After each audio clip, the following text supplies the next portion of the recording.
What's up, y'all? Welcome to another episode of Undrunken. I'm Courtney, and today I'm talking with my friend Josh. We actually went to high school together and have a long history of partying together. So it was a pleasant surprise when he reached out wanting to share his story. So let's go. Dump the drink. Let's get this party started.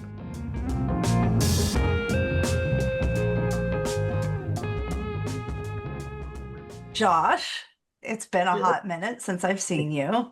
And we were just joking before officially recording that it was probably drinking the last time we saw each other. Mm-hmm.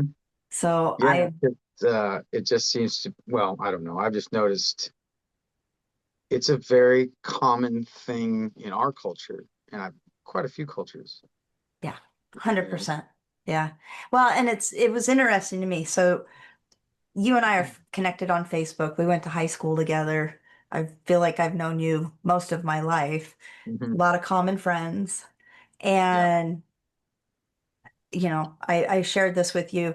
I had no idea you were even paying attention to this or that this was a lifestyle in alignment with you. So Mhm. I'm really curious personally to hear what changed. When did it change? Like, tell me how you got to being undrunken. It's been quite an interesting journey. It started during my divorce in 2016. Um, she decided to leave, and then I remember I went out with a friend. I was so depressed, right? Initially, right? It was total shock, didn't see it coming.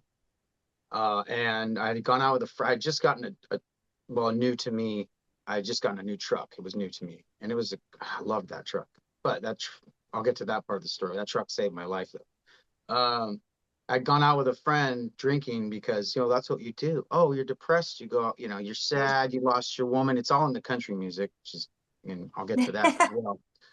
But yeah, we'd gone out, we drank, and all I knew was the next day I was like, oh my God, I drove my new truck drunk, like I could have lost it. Crap. It was just like, well, and then luckily I had this self-reflection at the moment to say, I'm gonna do something stupid if I keep drinking while I'm going through this.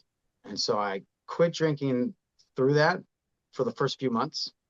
I even quit using cannabis as well, which was weird because I've always loved weed. It just was something that was so fun for me, like we'll watch a movie or play a video game or whatever, just to relax. But it also can make you think a lot, make you anxious. And when you're not going through a good mental state, it just made the anxious thoughts even worse. So I actually went completely sober for the first time, I think, since like freshman year in high school, for those few months. Um, After that, I dipped my toes back in thinking I was okay. And that's when the alcohol abuse really took off for me.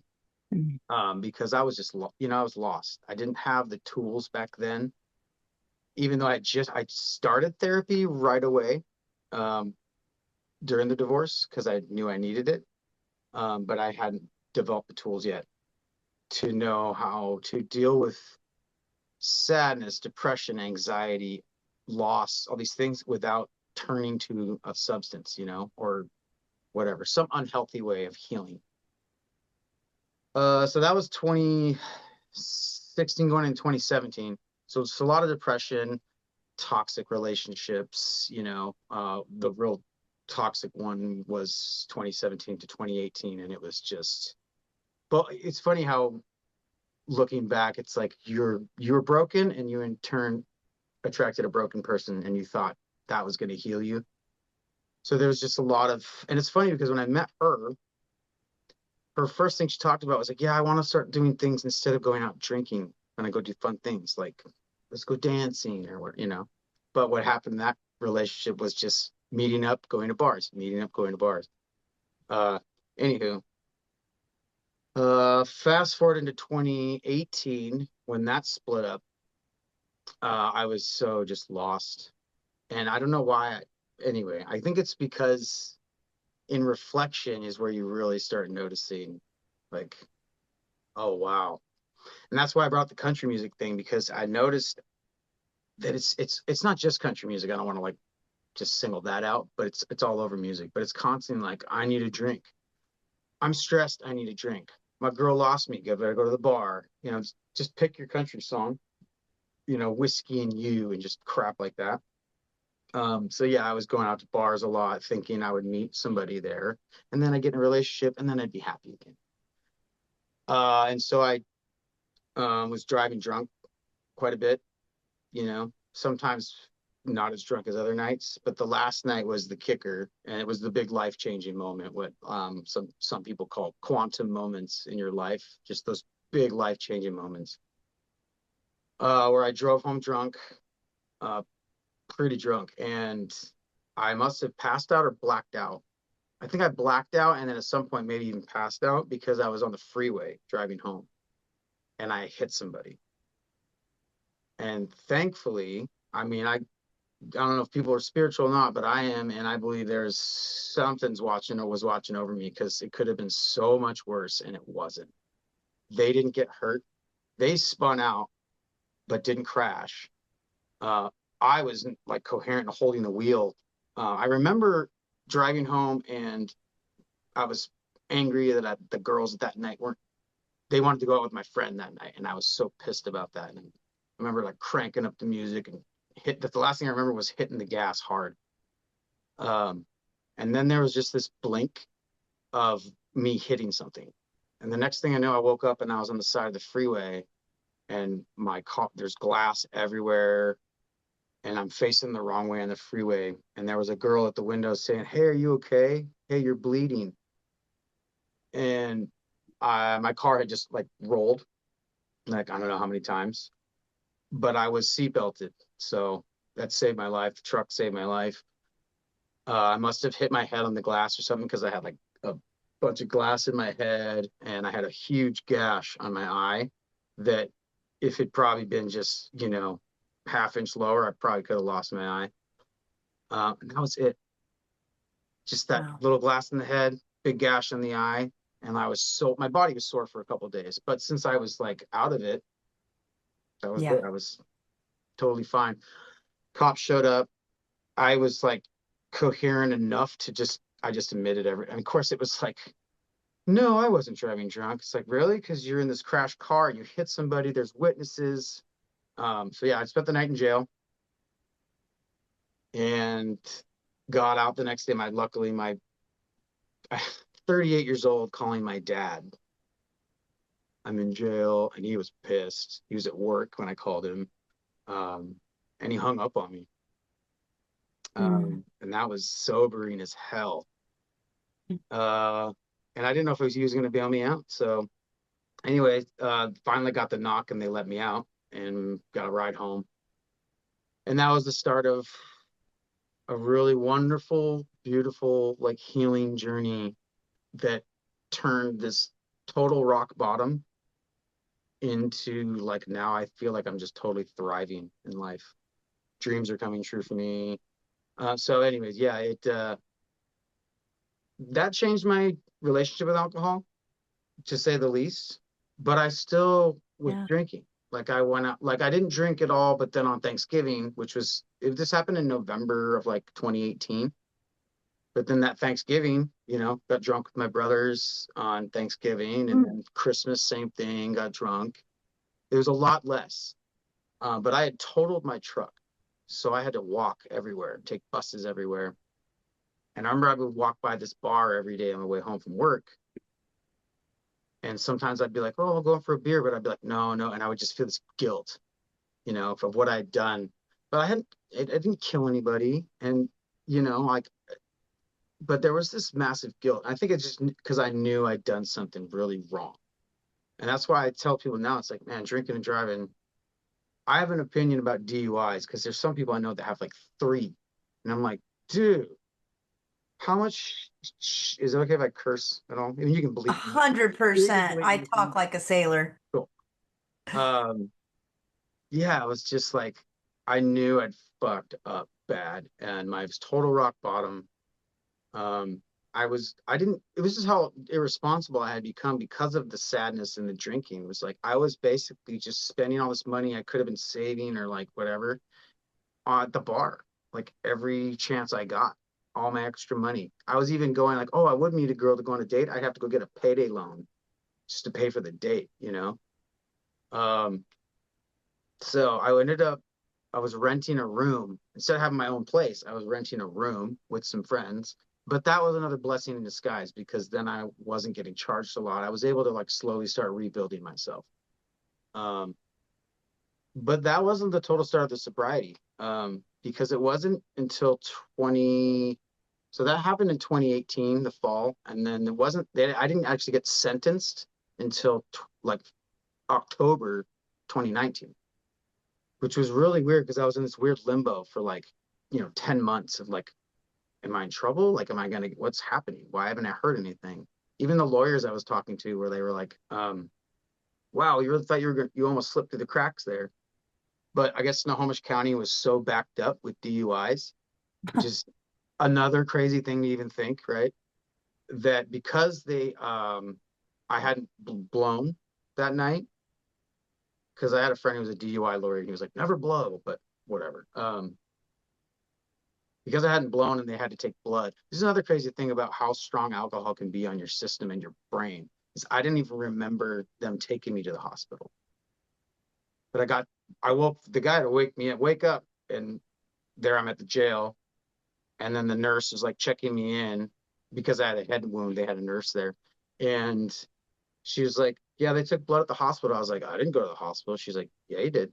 Look at your arm right there. And I had this big poke, and it's like, so anyways, I ended up 2019 getting sentenced, and I got real lucky. But because I had started to take my life way more seriously, I had pretty much cut way back to barely drinking at all. And I had already done like the DUI victim panel, and I did the assessment and all that. And I got a great assessment. They gave me the minimum. I got the minimum everything. And because I didn't make a lot of money back then, and I had a lot of medical debt from a car accident a few years earlier, I was able to get a public defender instead of a lawyer. The fine was like $1,100 or something, but it still cost me a lot of money. The treatment program is really where things changed for me. So in the beginning of 2020, right before the pandemic kind of started, I started which is the minimum for Washington at least, was once a week for 6 months in a treatment program where you can't drink, smoke, you can't do anything. And they have really strong tests. I remember my roommates were like smoking weed in the house, and I was like, dude, I'm gonna fail the test. Please don't smoke in the house.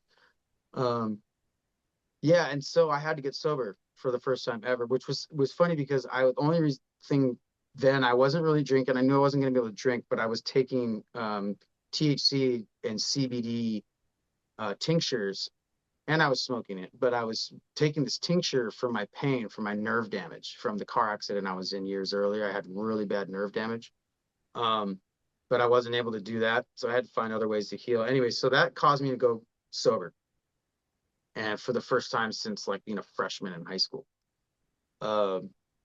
And man, after like a couple months, I started feeling so good.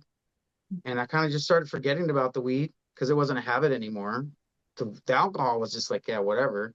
I had almost had that bad memories because of the alcohol. And so, yeah, that 6 months turned into 2 years of being totally sober. Wow. Mm-hmm. There's more, but So I'll let I you. was going to say that brings us to 2022. Mm-hmm. 2020, end of 2021. I went through a breakup. I met somebody in 2020 and like fell head over heels, but it didn't last. Like she bailed after a few months, and I took it really hard. And then the thing that was crazy about that breakup and the healing that went on was that was the first breakup I went through totally sober. I mean, besides like, like a middle school or something, So Yeah. as an adult, first time as an adult going through breakup, heartbreak, and not turn into the bottle and not turn into the weed. So I was doing yoga all the time. I was meditating. I was praying. I was calling friends. That's one thing I would say to people, man, like call people, call a trusted friend or family member that you can be yourself with and be vulnerable with and cry or whatever you need to do, because that always helped dig myself out of that temporary hole, you know, emotionally. So yeah, but I met somebody the fall, because that happened in the very beginning of 2021 that she broke up with me. So the next like 6 months, I was just kind of healing, doing my thing. And then in 2020, at the end of 2021, I kind of met somebody through dating apps, and she was great, but she ended up moving away. But she was like, well, have it. And then finally after I was like, well, yeah, okay, I'll have a beer at dinner with you tonight. And then that night turned into like bottles of wine, and, you know, and it was fun. But the next day I felt like shit, you know, Mhm. and I was just like, ugh, I don't miss this feeling. But then we broke up, and I was okay. But like, then it was just this slow incremental, like, well, I'll just have one whiskey.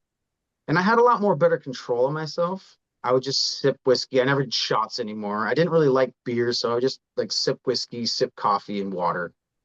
But then one whiskey would turn into two. And that's all, being a musician, you know, I'd be having a good night with people, hey, let me buy you a drink. Or sometimes you don't even say you want a drink, or they wouldn't even ask you. But all of a sudden the bartender would come up and like hand you a whiskey, like, hey, that person over there bought you, you know. Oh, well, I don't want to be rude. And yeah, so eventually, let's see, it was about 2022, end of 2022, I think, 2023, not sure exactly. Um, I had this like emotional reaction to drinking, to a dating app. The girl who had broken up with me a couple years earlier, I saw her, I came home, I was having a great night. I wasn't driving back then. I still didn't have a car yet. So I was taking Ubers, transit, and I was having a good time, had a great night with my friends. I only had like, you know, well, I had 3 whiskeys, but I don't know if they were singles or doubles, you know, who's counting. Um, and got home, opened up my dating app, and bam, there's the girl. And I was just like, oh, this like spinning out of control emotional reaction. And I remember the next morning, I was like, I'm done. If I hadn't been drunk, I wouldn't have had that reaction. I felt like crap the next day too. You know, it was just like, ugh, this sucks. This isn't fun anymore, you know? Um, and since then, that was probably 2023, I think the beginning or like the very tail end of 2022. Because I remember it was like right after Christmas. Um, yeah, I just pretty much felt like I was done. And since then, I think I've had like, I could probably count on one hand how many drinks I had. Um, the last the last ones I remember specifically, I think it was last summer. Willie Nelson was in town and Chris Stapleton. And I, you know, love Willie. I'd only seen him once before, and I'd never seen Chris Stapleton. I had these great tickets, and I went with my buddy. And he was like, well, why don't I'll drive. So you don't, I don't think I have a car yet either. Maybe I did, doesn't matter. He was like, I'll drive so you don't have to worry about, you can have a few beers with me. And I was like, okay. And he knew I was a very occasional drinker at the time. And so I was like, that's fine. I remember we were outside the stadium right before we went in, and we were running a little behind. So I like had one beer and then was like, well, let's get one more. And like chugged the second one. And, you know, I was kind of a lightweight too. I would barely drank back then. So um, as soon as I got in the stadium, man, my head was swimming. And I was like, this sucks. This doesn't feel good. That was the last time I had more than like two or one. And so I think the last two drinks I had was this year, back in March on Patty's Day. I hadn't had a drink since that last July. So I just gone months and months and months and months without. And I don't feel like I'm missing anything. I drink those non-alcoholic beers now, and I love them. Mhm. Those are great. Those Athletic Brewing is great. Oh, they're so good. They're They're delicious. seasonal right now. The what is it called? Something, the lemon one. Oh, Oh, yeah. Radler or something. It's so I, yummy. I haven't had that yet. I'll have to Yeah, it's try it. like a shanty. I had the light one The last night golden. for the first time. No, not the golden. It's just Athletic Light. Oh, okay. Yeah, and I love the golden. I pop a lime in those, and it's delicious. Yeah. And it's great, man. I went out with some friends for a charity thing we did. All these musicians I work with, as one of our guys has cancer, so we were raising money for him. And I had like 5 of those, which is way more than I usually have, but like, because I just start getting full after like the third. But I had 5, had a great time, and I'm driving home totally straight. And I was like, that's what I'm talking about. Yeah. But yeah, I think it was on Patty's Day. I was like, well, I'll have a whiskey. And I did, and I just sipped it, and I was like, okay, I didn't even feel anything. And then I was like, well, what was the point of that? Yeah. What was the point of it? That's what I kept saying. I was like, well, why didn't I just have something else? And so I was like, okay, well, I don't really, I'm not missing anything. Yeah. And then my birthday rolled around, which was like late March, and I had bought myself a bunch of my fake beers, and I had a buddy coming over, and he drinks. I play a lot of breweries and wineries and stuff as a musician, and so I had bought him this fancy beer like a couple months earlier, and I've been saving it for him. And so when he came over, I was like, well, I want to try it at least. And so I poured myself like a finger's worth. I didn't realize how strong it was. Mm. It was like an imperial stout or something. So it was like 14% Oh, or gee. something. Yeah.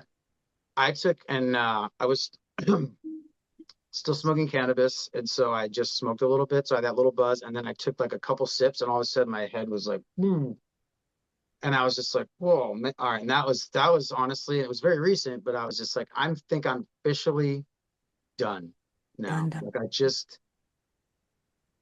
I'm over it. And also like I've been very much into nutrition and health um since I got diagnosed with autoimmune back in 2017, something like that. And so I'm really working on my health and make sure I'm as healthy as I can be, so my body's as strong as it can be. Well, you're not gonna like what I have to share with you about beer then.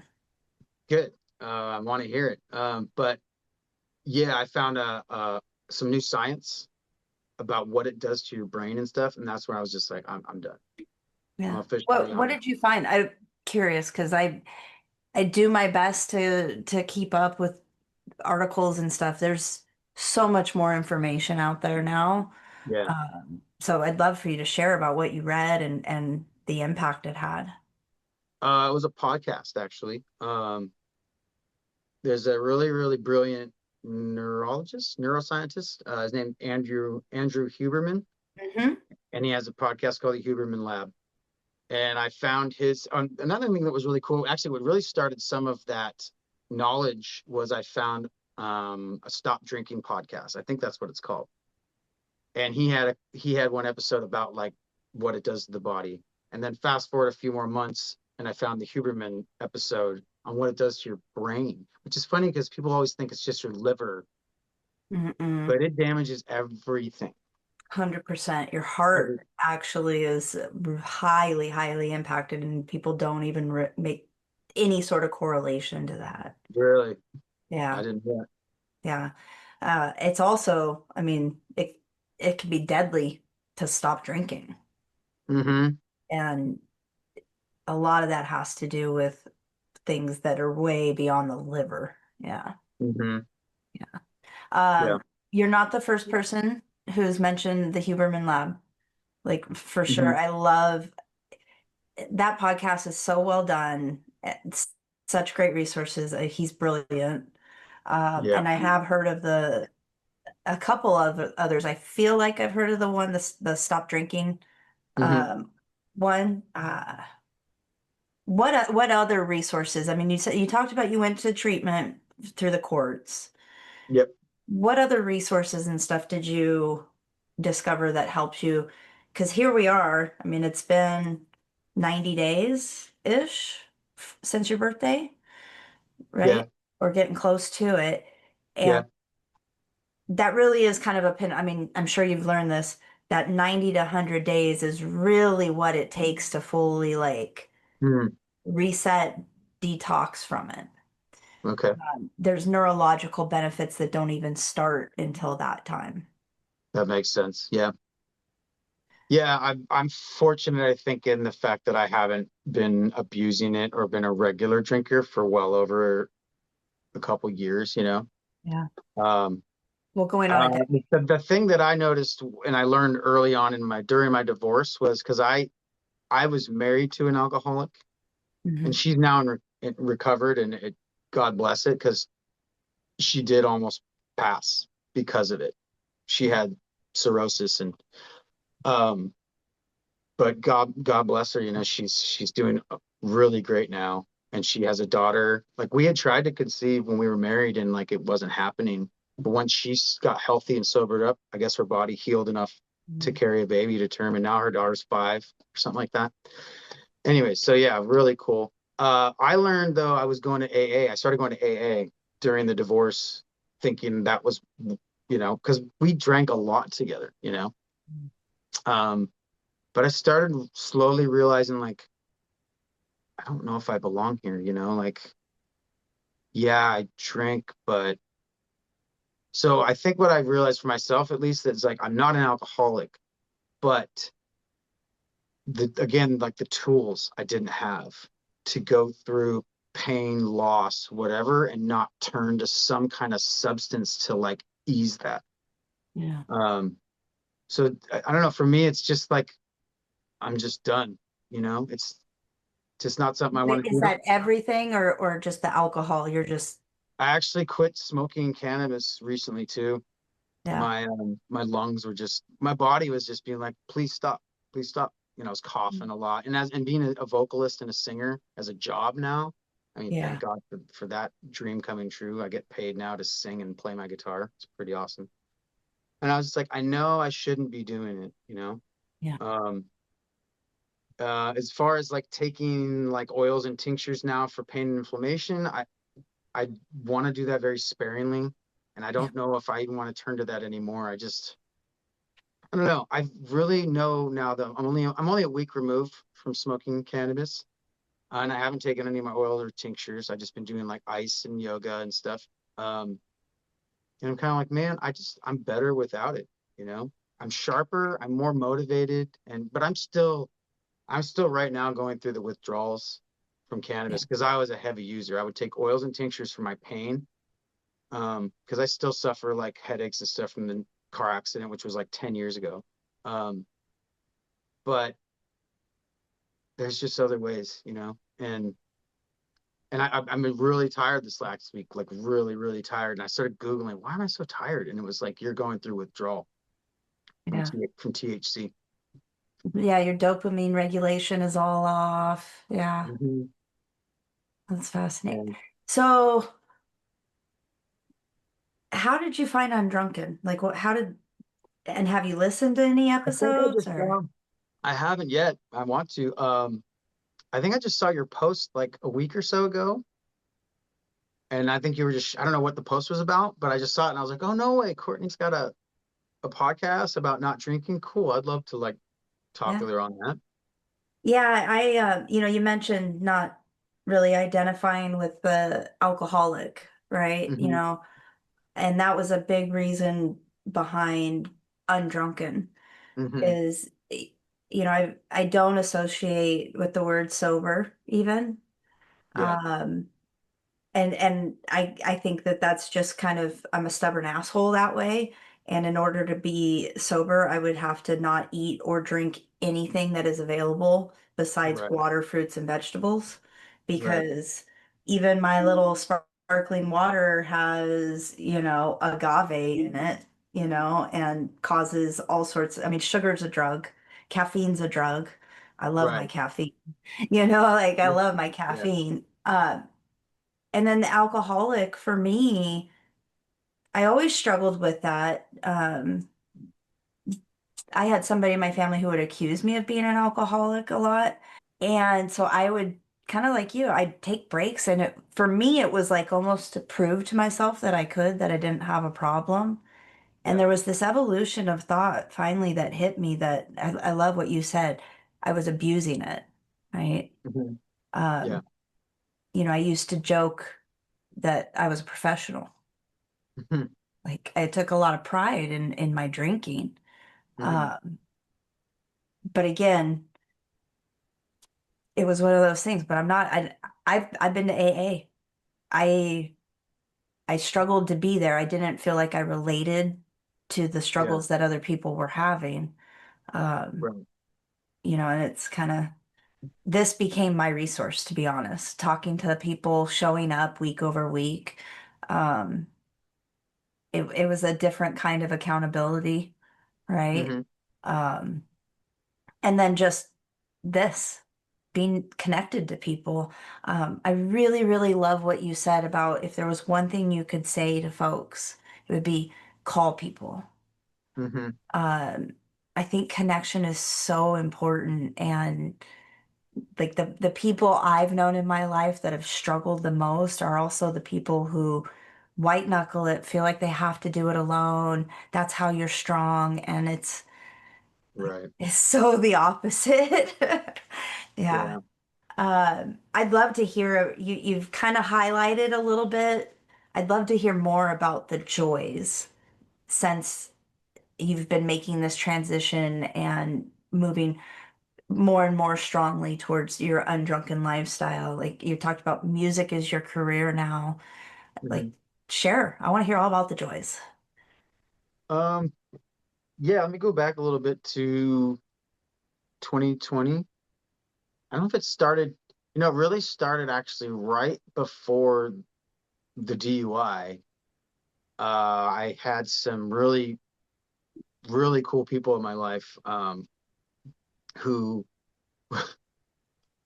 it's funny, I laugh because they were trying to help me out, they thought, by getting me hooked up with these opportunities.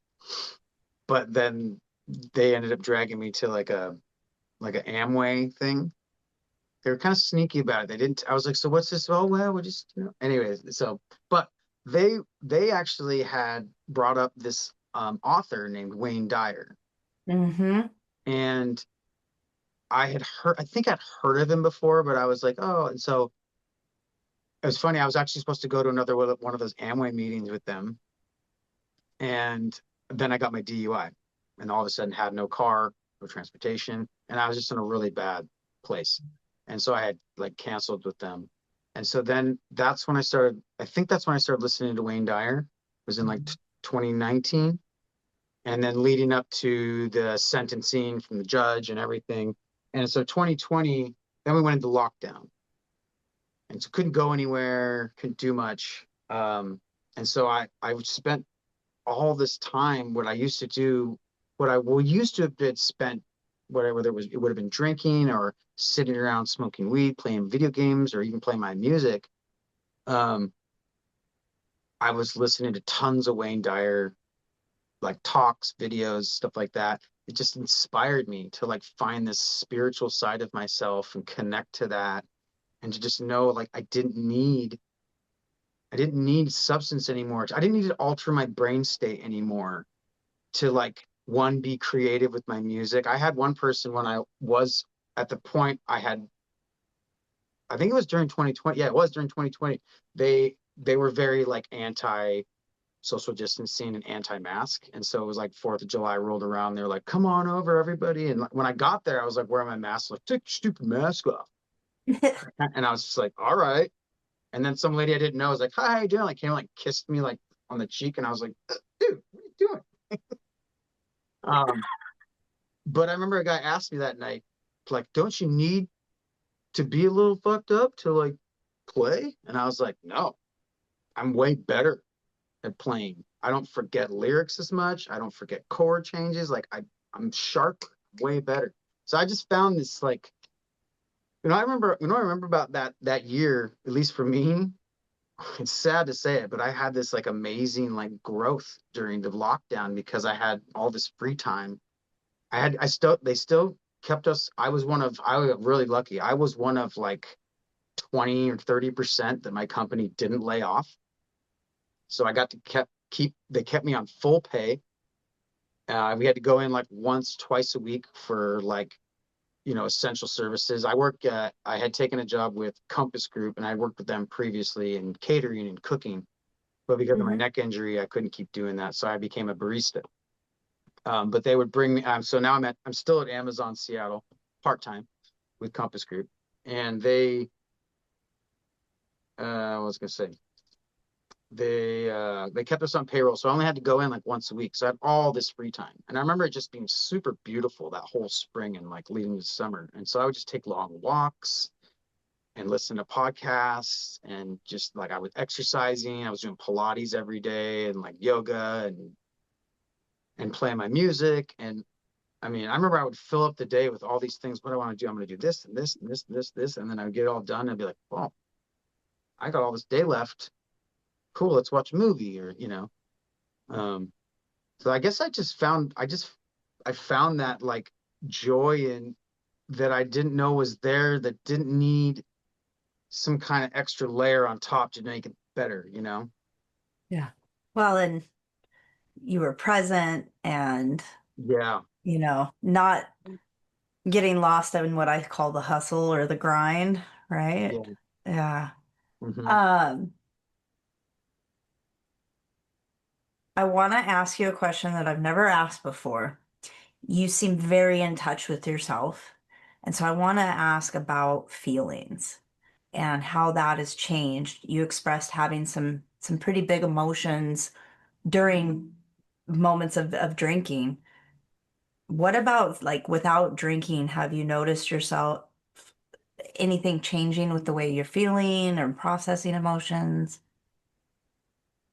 I think as far as like the pain emotions from like thankfully going to therapy for the many years I did starting in 2016, and even in 2021, very beginning of 2021 when the girl broke up with me. Luckily I had a lot of savings from my car accident settlement that I was going to therapy almost 2, 3 times a week. But then it started to become very expensive. But through all that work I did, I finally got to a place where I felt like I could handle things more on my own. I didn't always have to call my therapist. Hmm. But yeah, I think I became more sensitive to just those emotions coming up and they weren't bottled up as much. Yeah. Becoming more in touch with myself. So a lot of praying and meditating and just and letting myself cry when I needed to cry. I don't know if it's just men, but like just I remember being like almost stuffing it down and just trying to breathe my way through it instead of just sobbing it out. How healing it can be to just sob it out. And thankfully now I have my own place since 2020. And so I remember though I would even get self-conscious to sob like, oh, my neighbor's gonna hear me crying. Like I don't want that. But then I finally said, fuck them. Like everybody cries. If you don't cry, there's a comedian that jokes about it. Bill Burr jokes about like this is why men drop dead at 55 because they don't cry. So You just are hitting a nail on a head that I don't even think you realize you're swinging at.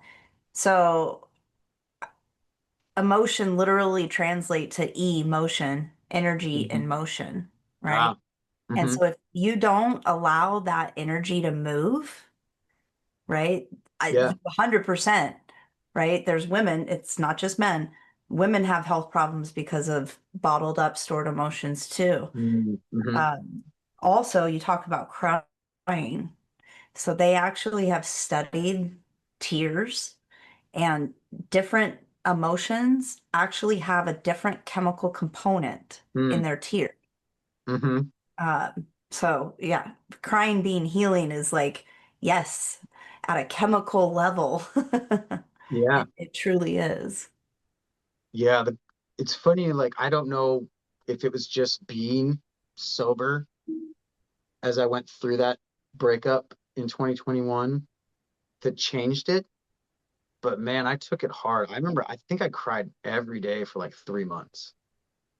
But it's funny after it's always hindsight, but the reflection on some of that is like, well, it wasn't just about her or losing her or whatever. It's other things that are like, whether it's childhood wounds, whatever you want to call it, that you're carrying with you. Yeah. And so I have a big thing I'm still working on of like abandonment. And I learned through therapy, like this one therapist I went to, she was really brilliant. She was like taking me way back into the early days of my life and having me go through things. And there was one moment I remember when I was really young in kindergarten, I think, first grade kindergarten, I had like jumped off the big toy. We were playing tag or something, and I just like jumped off and I went head first and I hit my head on a rock and split my head open. And my both parents weren't available. And so they weren't there when they took me to the high. I had like a neighbor lady or something. I don't even remember who it was, like was there with me. And so the therapist was like, well, that's may not seem like a lot, but your caretakers weren't there for you. And so you could have developed, that could have been one instance in your life of among many where you felt abandoned. And And didn't even so, realize it.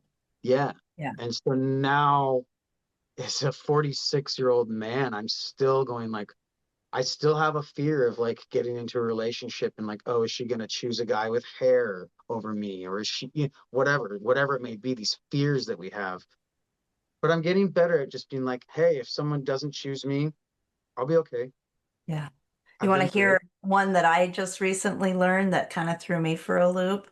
You have Mhm. younger siblings. I know you have Yeah. lots of siblings, older and Yeah. younger, right? Yes.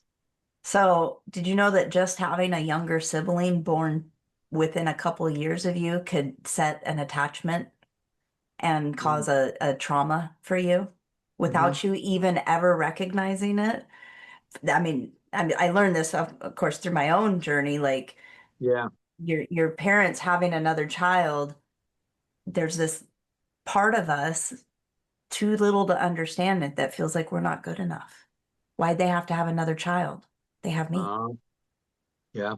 Um, yeah, and I learned a lot of that about, you know, especially in two sibling households, the older sibling really struggling with self-worth because of having a younger sibling. Mm. Isn't that Yeah. fascinating? They brought that up too because my parents had so many kids. And my mom had 4 kids when she met my dad. So 2 from a first marriage when she was really young, and then 2 in the second marriage. And then she met my dad. And then they had 6 more. And so one of the things of the attachment abandonment thing was my mom didn't have the time to give me the physical, emotional attention that maybe I needed. Not that Um, she did anything wrong, no, not right? that And she that's the wasn't. part that trips people up. It's like, I'm not saying my mom was a bad mom. I'm just Yeah, saying I didn't get what I needed. Yeah. yeah. I mean, my mom's a freaking saint and a warrior. I mean, 10 kids. And I mean, I remember every morning I wake up for school and there'd be 6, however many of us were in the house at the time, because I have a lot older siblings that were like teenagers when I was born, you know. Yeah. Um, but there'd be 6, 7 lunches with all our names, boop, boop, boop, boop, boop, boop, and my dad's lunch, you know. I mean, she was laundry, I mean, constant and never, probably Don't never, know how they do it. I don't know how she did it, but yeah, so I didn't get that. And, so it's something you have to like that, like you say, being in touch with yourself, recognizing, and I think just letting yourself feel it. But it's funny, old patterns slip back if you don't keep up a practice. I noticed myself having thoughts of like old thoughts, like, some would come up or I would get a reminder of like a girl or whatever, something that broke my heart or abandoned me or something. And I'd be like, yeah, fucking bitch, whatever. And then I'd be like, no, she did what she thought she needed to do. And you took it how you did at the time. But you know what? Now you've moved and on, and you can send her love instead of being like, fuck her. But I Yeah. still do it. I still catch myself. I think the biggest thing of growth I've noticed for myself is I'm now more mindful and I catch those thoughts now. Yeah. And 100%. 100% know what you're talking about. It's like, oh, wait, now why am I feeling like this right now? What is yeah, that? As yeah, opposed to that reaction. yeah, Well, and I was thinking about, you're talking about even the thoughtfulness of giving up cannabis because I'm a singer and my lungs and all this. And I just don't even think you'd have the presence of that if alcohol was still continuously part oh, of your life. definitely not. Yeah. Yeah, Uh, um, it's I think a lot of it. This is my opinion, but I could be right. Me.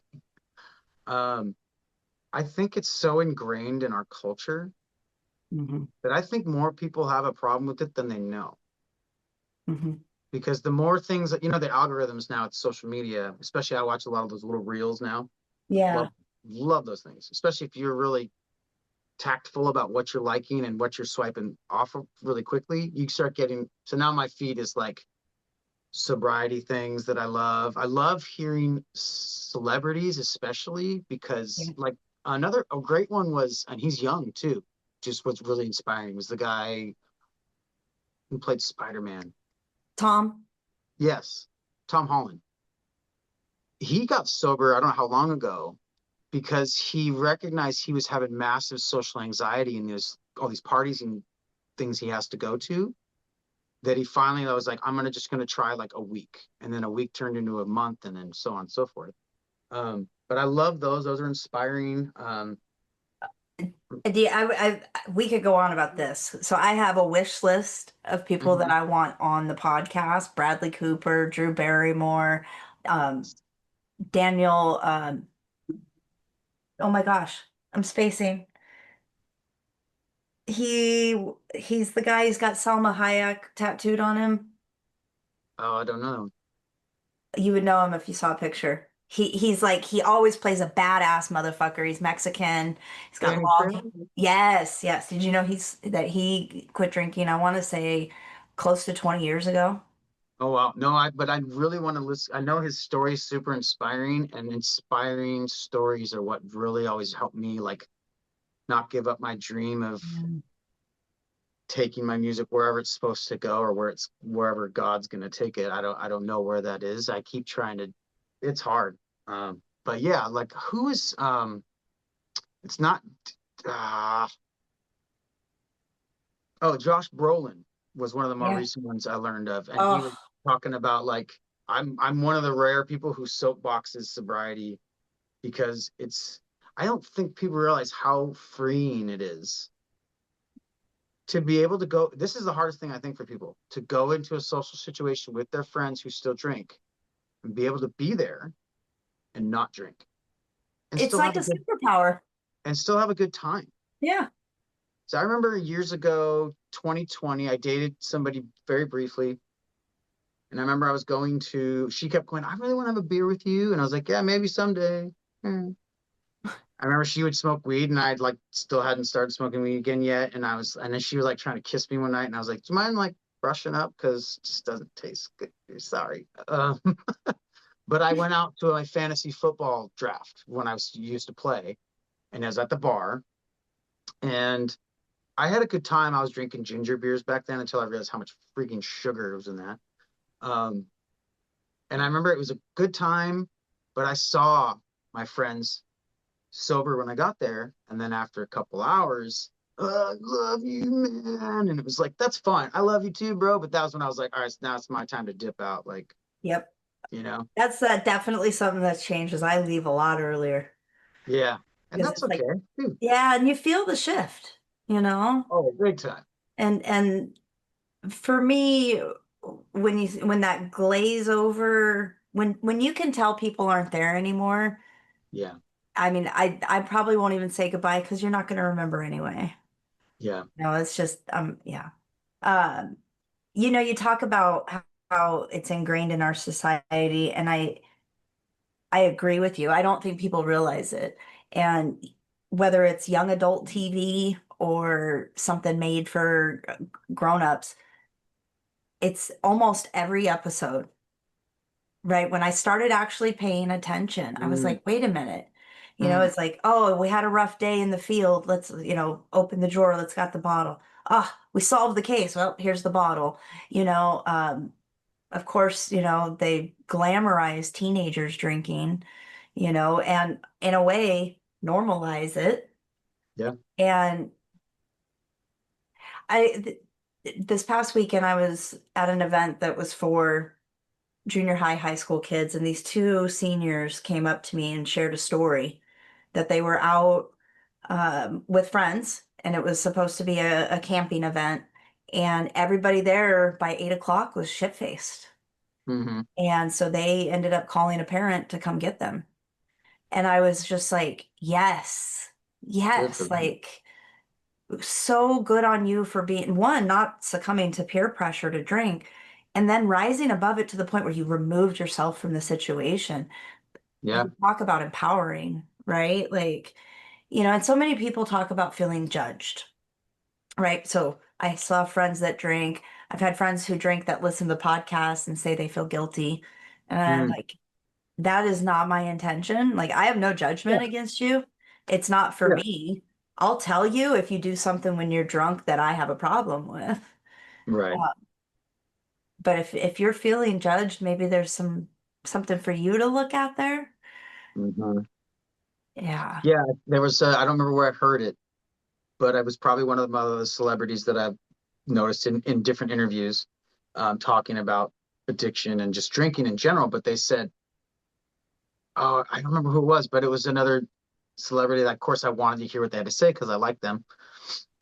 And before I forget it, I'll mention that John Mayer was super inspiring when I realized he was sober, because he was just like, I don't know if he has an alcoholic or not, but he chose to be sober.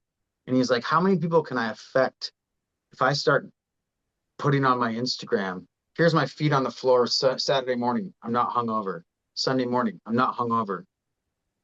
That's huge. Think about it. And I remember that was a huge, like you said, got the superpower feeling, was knowing that like I can sign up. So I think this coming Saturday, my friend's band is playing in town. And I love those guys and I want to connect with them more because they're really prominent musicians in the communities, and I want to go support them. And I happen to have the night off. Like I'm just playing a farmer's market that day. So I'm really excited about that. Um, but I have to get up early for singing at the spiritual center that I go to. But I was like, well, I can just leave at like 10. They start at 8. So I'll be able to catch like 2 hours of the show and I'll be fine because I know I won't be drinking. Because it used to be, my pattern was I blew off everything the next day. Didn't matter what it was. Could have been like helping my dad, helping a friend, something that maybe even had been important. Didn't matter. Mm. My laying around being hungover was more important. I can't come help you clean the yard. I'm too hungover, you know? I stayed up till 5 a.m. drinking, so obviously I'm not going anywhere at 9. And I would Mm. spend day after day on every weekend through those divorce years and the sad years and all that, where I would just be a slug. Sometimes I'd wake up on somebody's floor or couch because I just didn't have a car back then. Oh. And I would have to find my way home. And I'd be deep in Renton or Kent because I used to live down there. So I would always go down there. I moved up in Everett back in 2016 when I went through my divorce. And so I would drive back down to Renton where I used to live, where all my friends were, and where the bar was, where they all hung out. And then I'd wake up hungover the next morning. I remember one morning having to walk like 3 miles to the nearest bus stop and having to wait like 30 minutes for the bus and then catch the next bus time. It was like this long, and then I get home and then you're just in bed all day watching Netflix, ordering junk food, Oh, yeah. just this. And it was a cycle. Grease And and it was just so unhealthy, man. Like I see pictures of myself that it's just like, wow. And then I see pictures of myself like 2 years later when I was sober and I was like working out all the time and eating healthy and trying to take care of it. And my skin is bright and my eyes are bright and I look happy, yeah. you know? Yeah. I definitely see a difference in myself. Yeah. And the last thing I go on these tangents, sorry. Was there was I a know, I love it. Keep going. like what we said about people not realizing they have an issue as much as they do. I don't remember who the celebrity was, but he's saying like, I didn't think I had an issue because I just like to have this one drink, like, almost every night, until I realized I was having trouble not having that drink.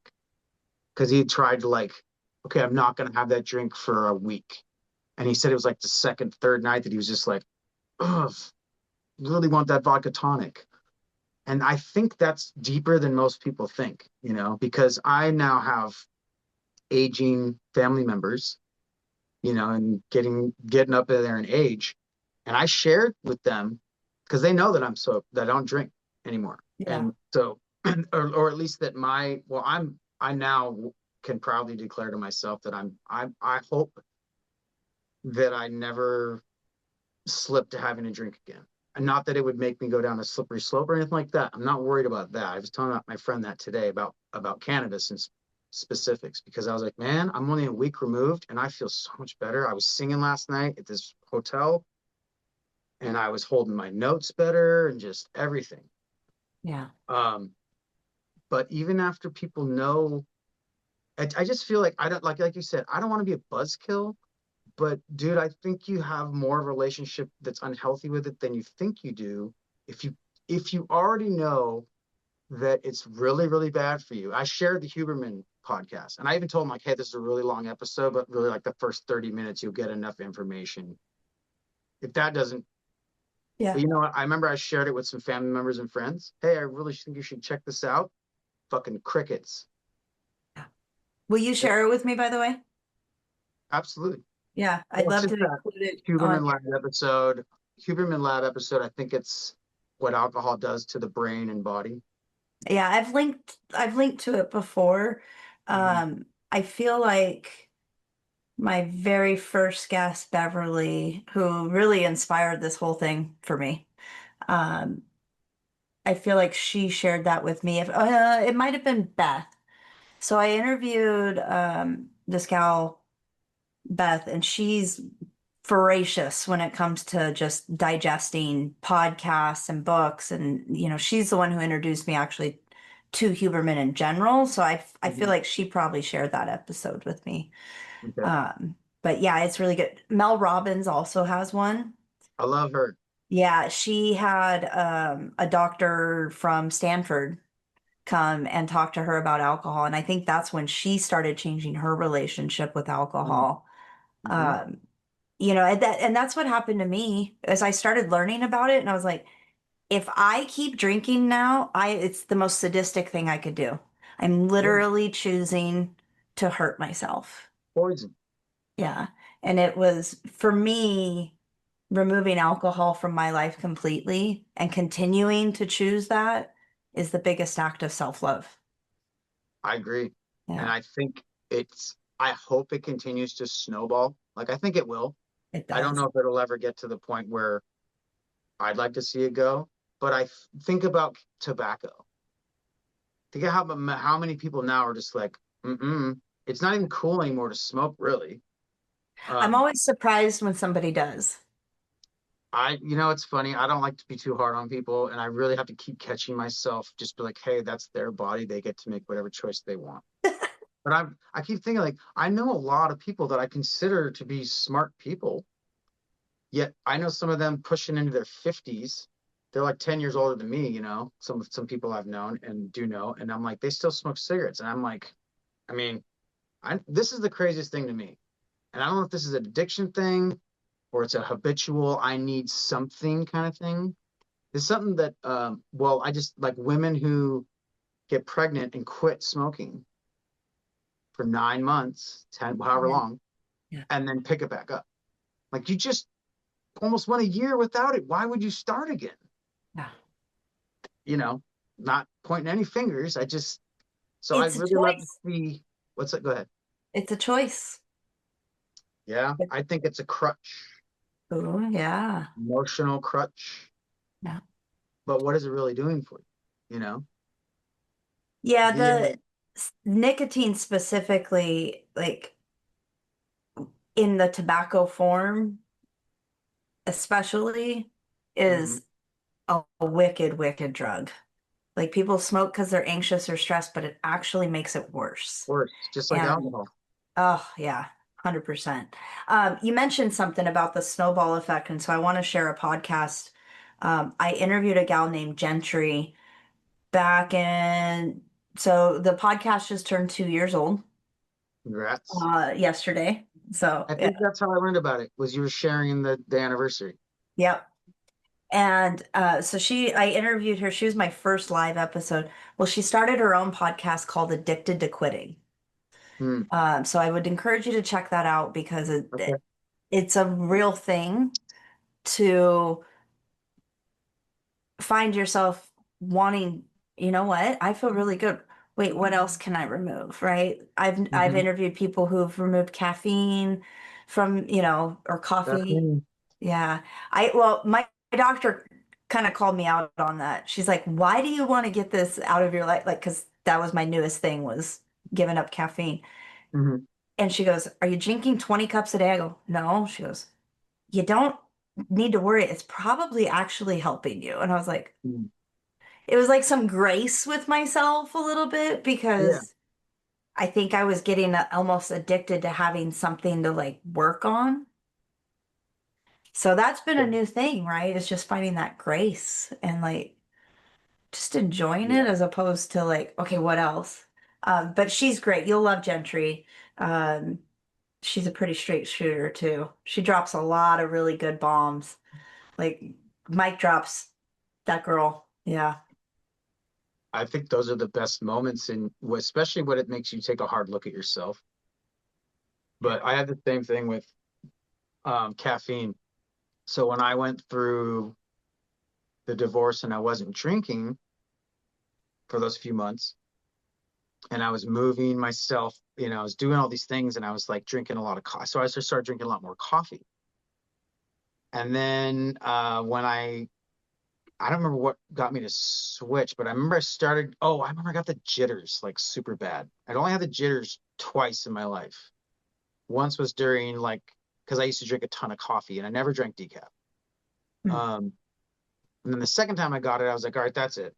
You can have, because it's such I don't know if anybody's had it. If you haven't had it, it's awful. I mean, it's awful. But because there's nothing you can do. You just have to let it run its course. Um, Get a little nauseous and you're kind of like your heart, you can and, feel your heart in and your my lungs. teeth was like, Yeah. it was like a flashback. It also kind of triggered me a little bit, I think maybe because it was a flashback to like the last time I took ecstasy or what I thought I had taken ecstasy. I don't know what they put in it, but I had one of those binkies because we'd gone to a rave. I had this pacifier and I had it for like 3 more days and I was like, oh, chewing on that. Like, Yeah. and that was the last, I was like, no more hard drugs ever. Like, cause I've never like was a regular user of those, but it was like, hey, we're going to the rave. We're going to take, well, now it's called Molly. I date I don't think myself. you could pay me to take any of that shit these Oh days. God, no, Yeah, people die on that shit. exactly. I Um, tell all my kids, so I coach mountain biking. I got nieces and stuff. I tell them all, I'm like, look, like I understand you want to experiment. Cool.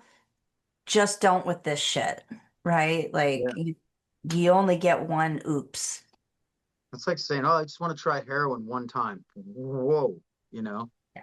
Um, yeah, so that last Jitters was in 2020. I had bought this. There's a guitarist I really like. He used to play with Ozzy Osbourne. Anyways, and there's this Death Wish coffee.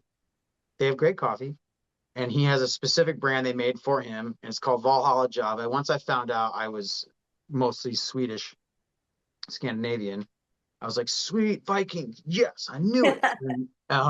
And so I would love his coffee and buy it for my friends, and I got the jitters, and then that was when I made the rule of 1 cup of caffeine a day. And then the last couple of years, I've just been like, I don't need caffeine to wake up. Yeah. Like if you're taking care of yourself, getting a decent night's sleep, and you're not throwing crap in your body, you should be able to wake up without that. So I drink decaf primarily, unless it's a really ragged week. And sometimes my schedule can be really crazy because I work 3 days a week, getting up at 5, my day job. And then other times I'm working until midnight in a bar, just depends.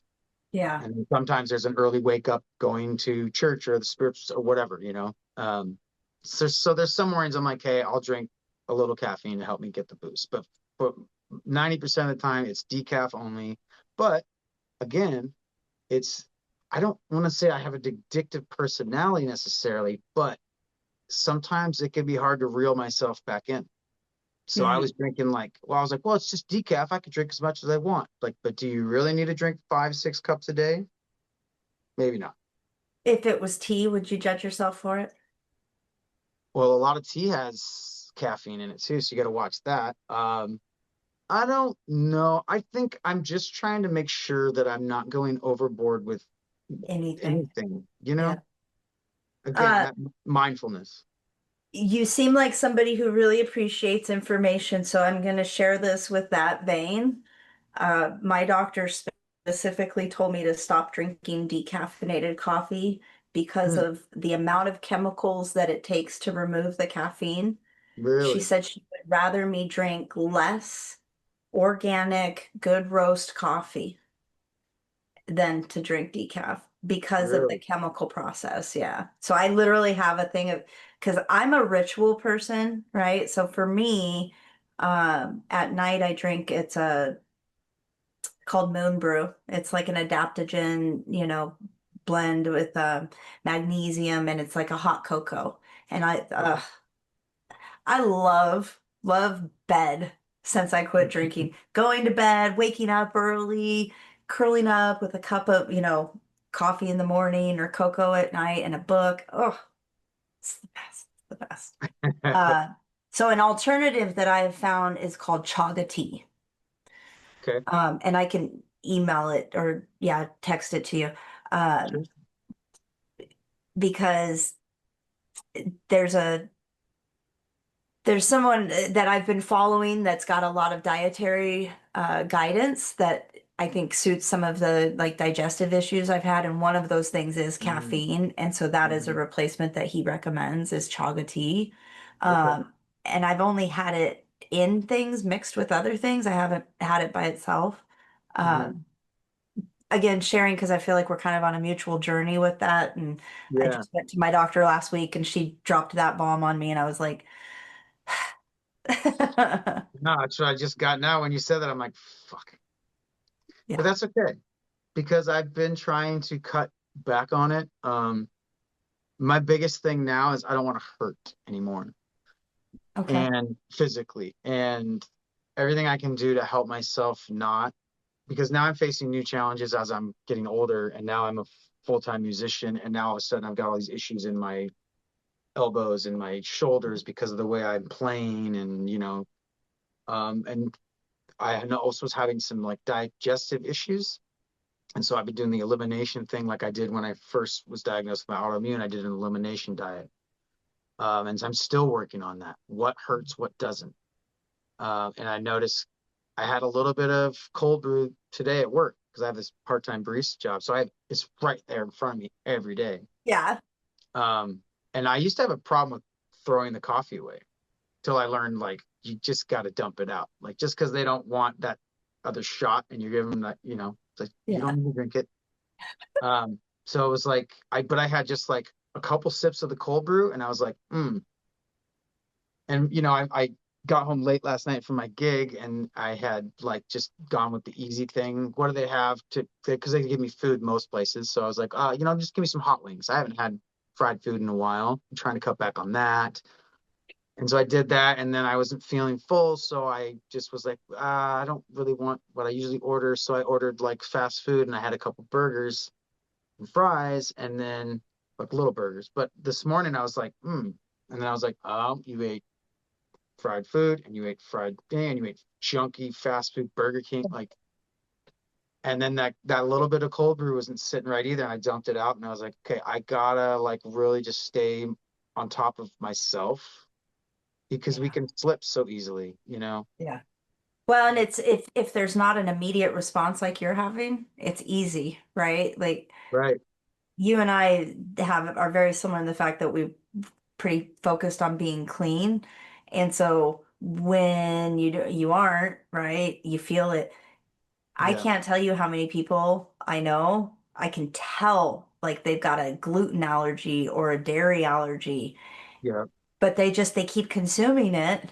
And I'm Yeah. like, they have no idea how bad they, I mean, and that's part of it too. It's like as you get it out, like you feel better, but then if you put it back in, you feel even worse. Yeah. Yeah, that was the other thing too. I'm not celiac. Well, I haven't been diagnosed, but again, with my nutrition journey, I got certified as a nutrition coach a few years ago. Man, time flies. But and that's what was gonna be a career option. That's what I was wanted to do, but then my music started taking off. At least I started getting more opportunities to perform and get paid. So I was like, well, that's what I really want to do. So, Yeah. um, but yeah, now I'm just like really focused on I want to eat and drink things that don't make this hurt. And Yep. I was having a lot of that. And then the last couple of weeks I've been really good. And I was like, I've been feeling good. And then I noticed today, ow. And I was like, what was it? Hmm. And I started, oh, fried chicken wings, fried French fries, gluten buns on the burgers, and just not quite Yep. quality food. And then what was the night before? Oh, I played a bar and they made me a burger and fries. What was Friday night? Friday night was actually pretty healthy, but it's just, yeah. Yeah. No, I feel you. Fried foods and I have broken up numerous times, but we have an ongoing affair. Yeah. Potato chips are delicious. It's Oh, hard. there's a restaurant here in North Bend that has the most delicious French fries, and I refuse to order them. But if a Oh, friend of mine is eating some, one or two is definitely walking off the plate. yeah. That's when I'm like, okay, can I get away with it? And I'm kind of going like, well, I just don't want to hurt. And I read a book called Wheat Belly. Yeah, And it's funny. I tried to tell some friends about it and once, and it's just funny. People have opinions, and I don't know if they have it backed by anything, but this guy's like a doctor, and it's been studied, and lots of scientific information in this book. And I was telling, she's like, yeah, I really think he missed the mark on that one. And I'm like, did you read the book? Oh yeah. And I was like, are you a doctor? Hey, again, it's your life, it's your body. yeah. Well, you're talking about diagnoses, and they've never been able to find like an actual allergy to gluten for me. But if I eat it, man, my joints hurt, Mm, I feel a little, I call it swole, but not in a good mm. way, Oh yeah. Yeah. Uh, and dairy, man, I eat dairy. I look 6 months pregnant within hours. It's Yeah. crazy. It's inflammation. Yep. 100%. I Yeah. get it too. And now that I'm like, trying to stay in just, I'm trying to let go of the whole, like, I want to look like this or that. It's just like, I want to feel good. Yeah. That's why I do yoga. And I'm trying to let go of my macho male ego, like, oh, I need to get bigger biceps, I want to look jacked or whatever. It's like, yeah, but every time I try to do that because of my old injuries, I get these wicked headaches. So Yeah. I can do yoga to an extent and sometimes power yoga. And then like I do this because I have these pains in my head. Yeah. So it's the same thing with like my midsection as a man in his mid 40s. It's really easy for me to put on that weight and it's okay. That's fine. It's fine to have extra weight. But I know it's from me eating the wrong things Right. because the last few weeks when I was super clean, super trim, feeling great, and then just 3 days of eating the wrong stuff, and I'm like, what the fuck Isn't that happened? crazy? Yeah. Yeah, 100%. bizarre.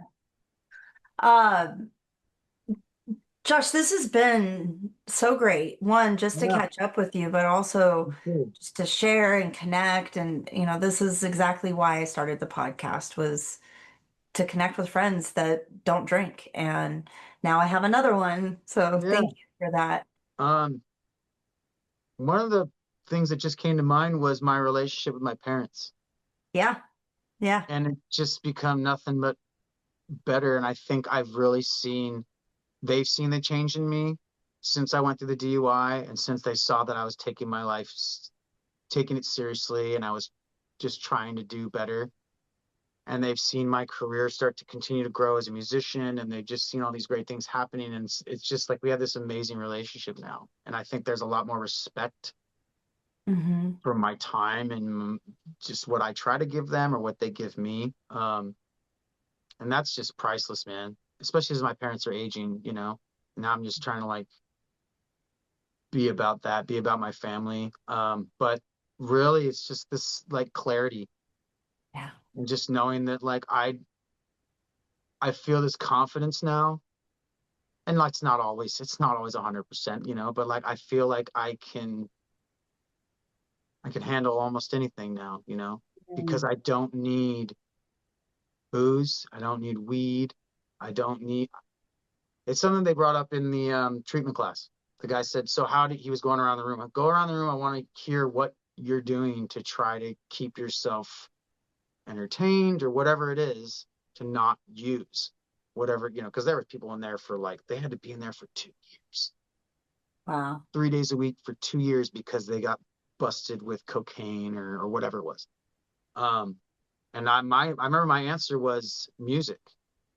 or video games. But video games can become an addiction as well. I have to Oh, be 100%. mindful of how much time I spend in there because I love it. It's one of my releases.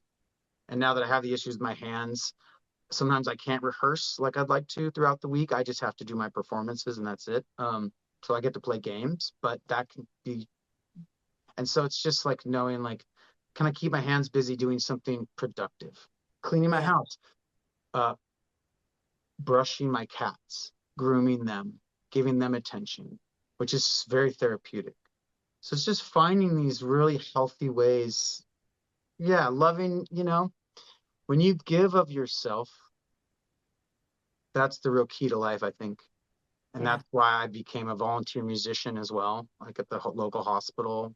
That just popped up in my feed one day. Hey, we're looking for volunteer musicians. I was like, I would love to do that. So now a couple times a month, I go play piano or guitar at the hospital. And that's Oh, led me to another path, which I'm going to start in the fall, is applying to get into a course to be a music therapist, where I'll get to play music for people in the hospital or in hospice.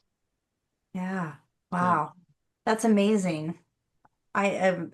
So speaking of music, I would love for you to share one, how people can connect with you, but also find you as a musician and hear you play. I'm all over locally. I have one of my first up in your area gigs is coming up. I don't have my calendar on me. It's on my phone. I'll have to send it to you. But I'm playing at the Falls City, the Riverside Tavern Okay. in Yeah. Falls City. But I play all over. I play down as far as south as like Puyallup, Tacoma. I've played a couple in Buckley. Sometimes now I'm getting to go out of town. Yeah, but I'm all over like Bellingham, Everett, Bellevue, Seattle, playing music locally 3-4 days a week. And Awesome. I'm on Instagram and Facebook, Joshua Red UTech. And on Instagram, Joshua Red UTech Music, separated by underscores. And yeah, I got music on Spotify, Pandora, anywhere you're streaming music, you can find me. If you just put in Joshua Red U and look for this bald head, you will find me. Well, it's been really great to see that bald head of yours. And this was And a yours as beautiful well. way to spend some time. Thank you so, so much. Thank you too. Yeah.